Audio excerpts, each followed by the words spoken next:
Hello once again, and welcome to our first edition of Inside Earlham Baseball for a brand new season that got underway, in fact, a couple of weeks ago.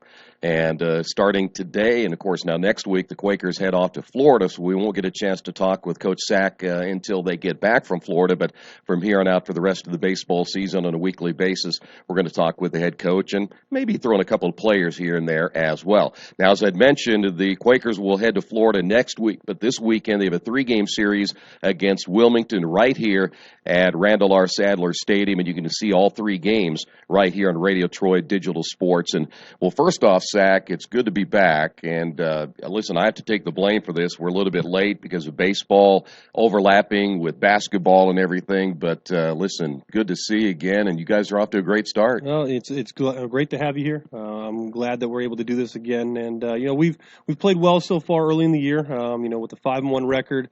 We are making improvements each weekend. That's what we're seeing, and that's what you want to see from the first weekend to against Swanee to Kalamazoo this last week, and then now going to Wilmington.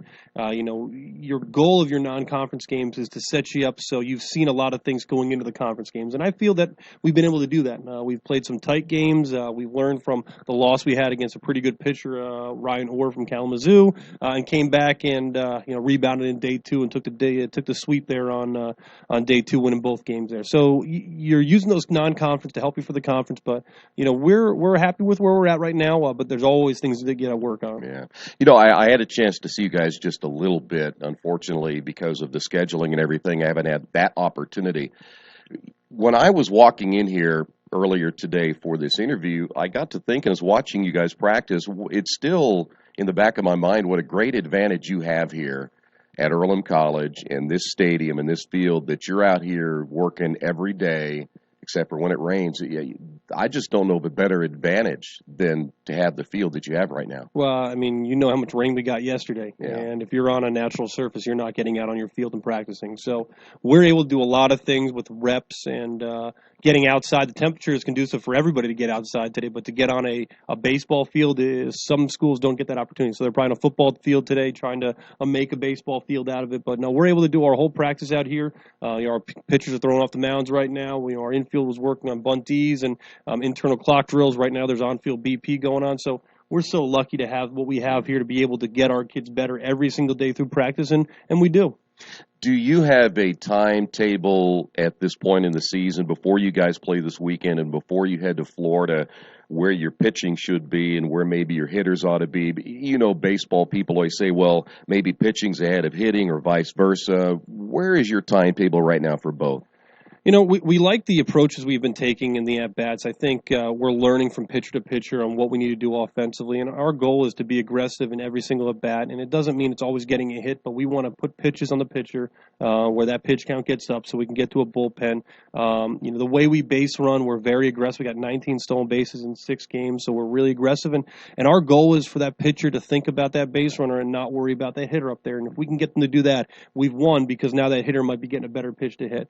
On the mound, our goal is to lead the conference in least amount of walks per 9 innings. We want to have the lowest amount of walks in conference, and we've done a pretty good job of it so far. Weekend 1 was very good, only 3 walks in the weekend. Last week we gave up a couple more, but we want to be aggressive after the hitters. Go after them with our best stuff, get ahead early in the count, dictate the counts, let them swing at our pitches late in the counts where we don't have to come back in the counts. And I thought we've done a good job with it so far, but we've gotten better as we've seen that. We've really tried to work on the inside part of the plate, establishing that part of the plate, so we don't have hitters just diving out on the plate and trying to pull things. So I'm pleased where we're at. It's continuing to need to get better, but as we see more reps and get out there more, we're going to be able to do that. I love the top of your order still, as you mentioned, when you guys can get on base and put so much pressure on the pitcher. We saw that a lot last year when you had Nate Lynch, Thomas Ray up there, and sometimes it changed a little bit, but there's nothing like watching a pitcher get really nervous at that time. Yeah, I mean, we think our lineup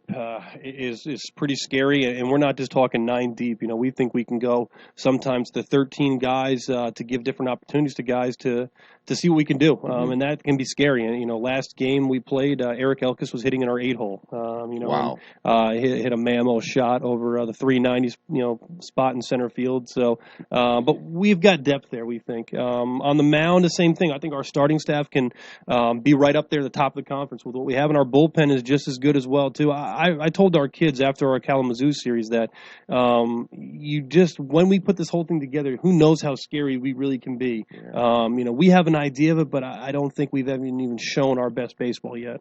Are you considered a power hitting team?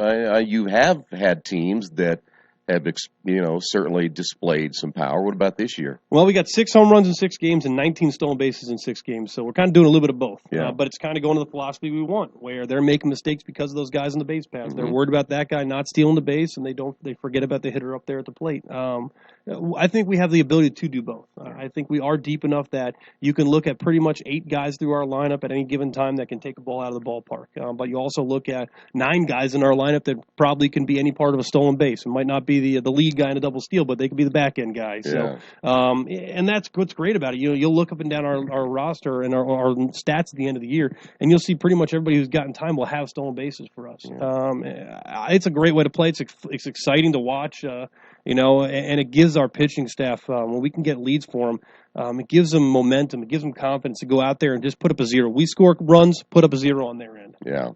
Let me ask you, as you go into this weekend series, and then I want to certainly talk about Florida, which I know you guys are very anxious to get down there and play some good competition. Has your lineup changed a whole lot? Or you have so many veterans coming back from last year, it's probably hard for some of these younger guys or some of the backups last year to break into the lineup. Is your lineup, I shouldn't say totally set right now, but is it close? We're still moving guys in and out of different spots, playing guys in different positions just in case something may happen later in the year or a guy goes cold, we can put another guy there. We're creating depth. Some guys might be in the lineup, but might be in different spots in the lineup in different positions out there. But as I said, I think we feel comfortable about 13 guys that we could go out there and put in a lineup at any point and be able to compete with anybody in our conference. And really, that's what the non-conference is for, to find out who can do what guy throws well as your one, what guy does well first as a bullpen, or comes in with guys on base. How do they perform there? We put guys in situations right now where they've either could have survived or they could have perished, and they survived in those situations. So now I know, okay, if I put them in that situation later on, maybe they'll do the exact same thing they did there. It gives us an idea where if you go into your conference and you haven't put yourself in those situations, you really don't have any answers yet. Yeah. All right. By the way, we're kind of kicked back here at the Ball Diamond, I should say, Randall R. Sadler Stadium. They're still practicing this week for Inside Earlham Baseball. Again, the Quakers will be on the road next week when they go to Florida. But before we even talk about the road trip, let's talk a little bit about this weekend. You got Wilmington, a 3-game series, 2 games on Saturday, a single game on Sunday. Another opportunity. Let's talk a little bit about Wilmington. What do you expect this weekend? Well, they're a much improved ball club. They're still struggling a little bit. They're 3-10, but they just split with Bluffton in our conference, who is a pretty good team. They're going to go out there. They're going to try to play fast as well. They're going to try to run a little bit. Their arms are going to be average, we believe. Offensively, they're going to try to move guys around a little bit, single here, double there. Don't see much gap power in the lineup, but it doesn't mean they're not going to come in here and they're going to be competing. They're just getting off of their Florida trip. They played a bunch of games down there. They're going to hop off the bus and play us. And I told our kids, we don't play against the other team. It's us against the game. Coach Broughton mentions that all the time. We mention all the time that it doesn't matter what they do on there. And if we handle our business and play our game, we're going to be successful. Yeah. And that's what we're trying to do out there each and every day. In practice, set that tone, so when come game time, we've already been doing it at a certain rate every single day. And if you practice hard, you're going to play hard. If you don't practice hard, you can't just turn it on. And so our kids are doing a great job of that. And when Wilmington comes in here, our goal for Howie in inning 1 is to put up a 0 on their part, and let's go put runs on the board. Play from ahead. You go to Florida. Going to be fun. Tell us a little bit about the agenda. How many games will you play? Where will you be? Well, we're going to play 3 games when we're down there. We actually stay in Port St. Lucie. It's the same area that the New York Mets have their spring training. We stay in the same condos that the Mets stay in. So our kids will be, could be right next door to, Cespedes and Harvey and those guys. So it is really cool. We've in the past had kids running around the complex and people stop them asking for autographs because they think they're Mets players. So it is really cool. But we play in Fort Pierce, which is about 15 minutes up the road. It's a nice little complex. It's called the Lawnwood Complex. We're going to play 3 games when we're down there. Play on Tuesday, Wednesday, Thursday. We'll get a practice in on Monday. And it's really about the team bonding. We're going to take a long bus ride, but it's going to be good. Watch some movies, have some laughs, eat some food, but really take that time to be a baseball team, be a baseball club. That we're going out there. It's almost like it would be when you're playing a conference tournament or playing the NCAA tournament when you don't really know much about the other teams you're going to play. You're going to be playing games after games. So we're excited for the opportunity. We haven't been able to go there in some time. We're lucky this year. It fits where our spring break is and not having conference on the back end. You never want to rush your trip that you pay a lot of money for and have to come back early because of it. So we'll take the full week down there, and I know our kids are excited. I'm excited, and as we told our kids, we can't think about Florida until we get past Wilmington. We've got a job to do this weekend is win a series. Anything past that is bonus, but we want to come out of this thing, as worst 7-2, at best 8-1 for going into Florida. I know you haven't had a chance to go in a while. Is this something you really want to try to do every year? I think it's kind of an added incentive for the players to get a chance to play down there. You really kind of feel like you said, a big league ball player now in those instances. Yeah, no, I love it. It just happens when Earlham has their spring break and when the HCAC sets their conference schedule. So anytime we're given the opportunity, we're going to try to do it. In the past, when we haven't gone to Florida, we've been able to go to North Carolina and Virginia Beach and those places. But this is the opportunity that we think getting to Florida, getting 80 degrees. Our kids are excited about that part, and so we are as well. And we'd love to do it each year if we have the possibility. It just happens to be when our conference sets their schedule. What does your pitching rotation look like this weekend then? We're going to go with what we've been going the first 2 weekends. It's going to be Howie Smith in Game 1. We're going to come back with Bryce Rainey in Game 2. And then for the finale in Game 3 on Sunday, we're going to go with John Cornette. Okay. Well, listen, hey, by the way, I forgot to ask one thing. That was about your bullpen, because that was a concern of yours coming in. Have you found that it's a little more solid right now, or you still have some question marks? Well, I don't like the word concern because I was never concerned about them. I had a lot of questions about who can do what. There's a lot of talent in that room, and I've been really pleased. You look at guys that have gone out there. Every single one of our guys that's on our staff has gotten an opportunity to get an inning in. So we've seen things. We've had opportunities where we talk about stressful situations. John Hicks has come in and with bases loaded and gotten double plays and gotten out of innings, and Dalton Carter's thrown well. Dorian Holmes threw well last weekend.